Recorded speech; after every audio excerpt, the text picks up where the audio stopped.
নবীজি সাল্লাল্লাহু আলাইহি সাল্লামকে আল্লাহ তাআলা কেন মিরাজ করিয়েছেন? আমরা জানি নবীজির জন্মের পূর্বে ওনার বাবা মারা যায়, জন্মের 6 বছর পর ওনার মা মারা যায়, জন্মের 8 বছর পর ওনার দাদা মারা যায়। আর কেউ নাই নবীজিকে দেখার মতো, আছে শুধু একজন, উনি হচ্ছেন চাচা। নবীজি সাল্লাল্লাহু আলাইহি সাল্লামের চাচা আবু তালেব নবীজিকে অনেক ভালোবাসতেন। কাফের মুশরিকদের থেকে নবীজিকে সবসময় সেভ করতেন। যদিও উনি মুসলমান ছিল না, কাফেরদেরকে বলতেন, ও কাফেরেরা, আমি আমার ভাতিজার ধর্ম গ্রহণ করব না, কিন্তু তারপরেও আমার ভাতিজাকে তোমাদের হাতে তুলে দিব না। যতদিন আমি দুনিয়াতে আছি ততদিন পর্যন্ত তোমরা আমার ভাতিজার কোনো ক্ষতি করতে পারবে না। বাইরে ছিলেন চাচা আবু তালেব, ঘরে ছিলেন আম্মাজান খাদিজাতুল কুবরা রাদিয়াল্লাহু তাআলা আনহা, নবীজির প্রিয়তমা স্ত্রী। যখন নবীজি সাল্লাল্লাহু আলাইহি ওয়াসাল্লামের খারাপ সময় আসলো, নবীজির যখন খারাপ সময় ছিল, খাদিজাতুল কুবরা রাদিয়াল্লাহু তাআলা আনহা ওনার সমস্ত সম্পদ নবীজির পায়ে উৎসর্গ করে দিলেন। নবীজিকে সবকিছু নিজের নামে লিখে দিলেন। রাসূল সাল্লাল্লাহু আলাইহি ওয়াসাল্লাম ওই সম্পদ উম্মতদের কাজে ব্যয় করে দিলেন, সাহাবীদের জন্য ব্যয় করে দিলেন, ইসলামের জন্য ব্যয় করে দিলেন। যখন আম্মাজান খাদিজাতুল কুবরা রাদিয়াল্লাহু তাআলা আনহা দুনিয়া থেকে চলে যায়, নবীজি বড় একা হয়ে যায়, নবীজি ভেঙে যায়, নবীজি চিন্তায় পড়ে যায়। যখন নবীজি সাল্লাল্লাহু আলাইহি ওয়াসাল্লাম যুদ্ধের ময়দানে কষ্ট পেতেন, আঘাত পেতেন, বাড়িতে আসার পর সর্বপ্রথম যিনি দেখতেন উনি হইতেছেন হযরতে খাদিজাতুল কুবরা রাদিয়াল্লাহু তাআলা আনহা। নবীজিকে সান্ত্বনা দিতেন, সব ঠিক হয়ে যাবে ইনশাআল্লাহ। বাইরে ছিলেন চাচা, ঘরে হইতেছেন হযরতে খাদিজাতুল কুবরা রাদিয়াল্লাহু তাআলা আনহা। হযরতে খাদিজাতুল কুবরা রাদিয়াল্লাহু তাআলা আনহার ইন্তেকালের পর আছে শুধু চাচা, চাচা আবু তালেব। যদিও উনি মুসলমান না, যদিও উনি ছিলেন কাফের, যদিও উনি ছিলেন বেঈমান, কিন্তু তারপর নবীজিকে অনেক ভালোবাসতেন, কাফেরদের থেকে সবসময় সেভ করার চেষ্টা করতেন চাচা আবু তালেব। কয়েক মাস পর চাচা আবু তালেবও মারা যান। ইন্তেকালের পূর্বে নবীজি সাল্লাল্লাহু আলাইহি ওয়াসাল্লাম চাচাকে বললেন, চাচা আপনি আমার জন্য অনেক করেছেন, অনেক করেছেন, যদি আপনি কালিমাটা না পড়েন আমি আপনার জন্য কিছুই করতে পারবো না। চাচা ইন্তেকালের পূর্বে শুধু একটা বার বলেন, লা ইলাহা ইল্লাল্লাহ মুহাম্মাদুর রাসূলুল্লাহ। চাচা একটা বার ঠিক করে ফেললেন নিজের মনকে, কালিমাটা পড়েই ফেলি কালিমাটা। কিন্তু ওনার দলবল বলল, আবু তালেব আজীবন বাবার ধর্মের ছিলে, বাপদাদার ধর্মের ছিলে, মৃত্যুর সময় কি বাপদাদার ধর্মটা বিক্রি করে দিবে? আবু তালেব সাথে সাথে ওনার নিয়ত পরিবর্তন করে ফেললেন, বলল, না আমি কালিমা পড়তে পারবো না। ওই অবস্থায় ওনার মৃত্যু হলো। জাহান্নামের মধ্যে সবচেয়ে কম শাস্তি যিনি পাবেন উনি হইতেছেন নবীজির চাচা আবু তালেব। ওনার পায়ের মধ্যে দুইটা জাহান্নামের স্যান্ডেল দিবে, ওই স্যান্ডেল দুইটার ফিতা দুইটা থাকবে জাহান্নামের।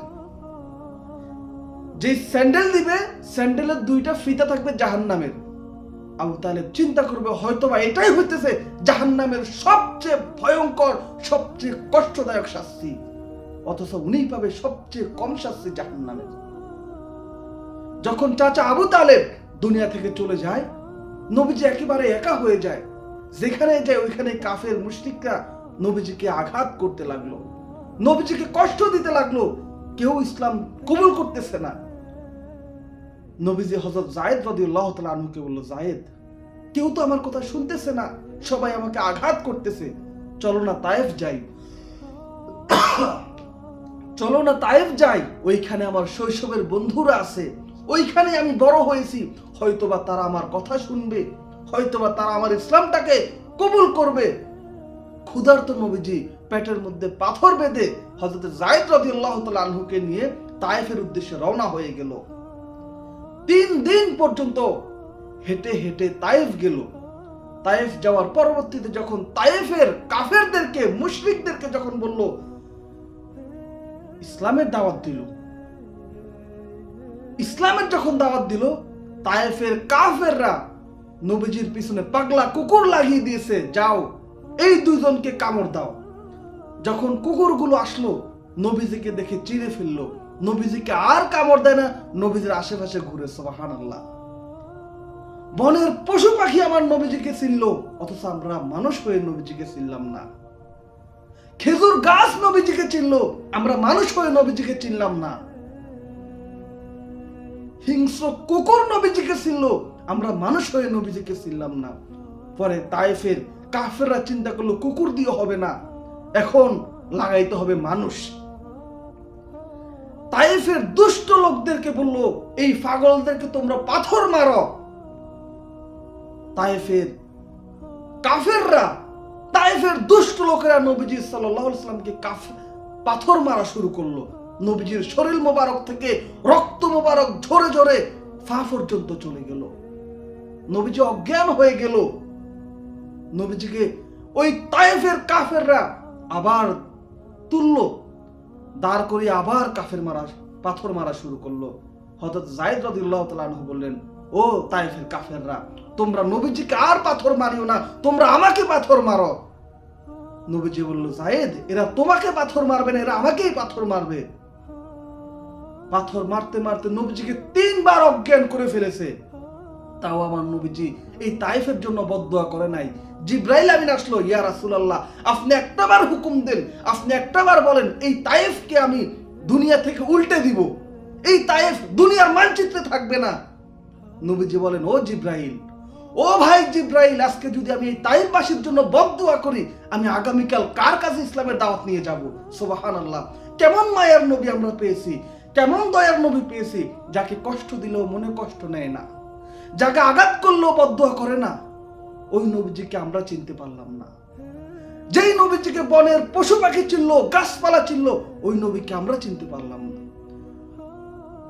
নবীজিকে আঘাত দেওয়ার পর নবীজি হতাশ হন নাই। তখন হযরতে জিবরাইল আমিনকে আল্লাহ বললেন, ও জিবরাইল, যাও যাও, আমার বন্ধুকে মেরাজের টিকিটটা দাও, আমার বন্ধুকে আমার কাছে আমি আনতে চাই। আমার বন্ধুকে সান্ত্বনা দেওয়ার মতো দুনিয়ায় আর কেউ নাই। ছিল চাচা, ওই চাচাও চলে গেছে, ছিল স্ত্রী, সেই স্ত্রীও চলে গেছে। যাও, আমার বন্ধুকে তুমি আমার কাছে আসার টিকিটটা দিয়ে দাও। বলল সুবহানাল্লাহ।